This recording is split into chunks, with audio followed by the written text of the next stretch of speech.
shahaadooyin lagu guddoonsiinayay 14 arday oo ka qalin jebisay markiiska islaamiga ah ee Cabdillaahi bin Mubarak ee magaalada Burco ayaa maanta lagu qabtay xarunta markaskani taasoo ay soo qaban qaabiyeen maamulkii macallimiinta markiskan arday waalidiin iyo martishal kale badan waxaana xafladani oo ahayd mid si maamuus sare loo soo agaasimay ugu horeyn halkaasi ka hadlay maamulaha markaskani Cabdillaahi bin Mubarak Abdul Qayyub Abdul Ismaan waxaana uu sheegay in xafladani tahay mid lagu maamuusayay 14 arday oo dhameystay kitaabka Quraanka Kariimka waxaana uu maamulahani sidoo kale mahadnaq ballaaran u soo jeediyay waalidiinta dhashay ubadkani iyo kaalinta ay ka soo qaateen waxbarashadooda waana kan isagoo arrimahaas ka hadlaya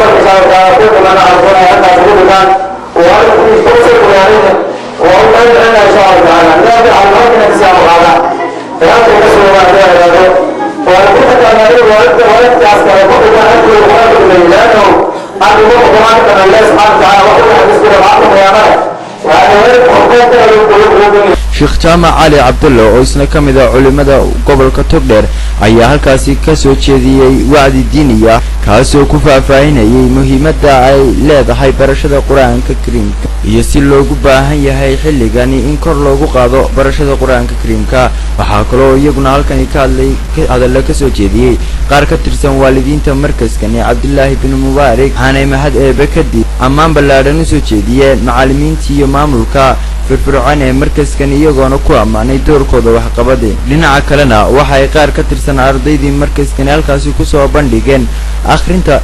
nashiidooyin turjumaya sida akhlaaqda iyo karaamada oo isugu yimaado waalidiin iyo macallimiin iyo maamulka kale wuxuu ay ka qayb qaataan oo isugu yimaado geedgeeyo waa waxa ugu wanaagsan waa qowlkii eedin وأولي تقولوا أجمد هذا صحيح لأنك تنوان مواسا وأنا أجل أبيات وهو فأحسن حيث صغيرة كسوه إليه فحانا تيما تانا ومدكوه فحانا تيما تانا تيما تودا سامحا مدسانو فحانا ودامينتي مركزكن إسلاميكا Cabdillaahi bin Mubarak ayaa isagu ah markiis boodina oo ardaydu soo gasha 6 subaxnimo kuna baxda 6 maghrib haasoo waalidiintu intooda badani ay caruurtooda geystaan markaskani oo kaalin wax ku ool ka qaata kor u qaadida islaamka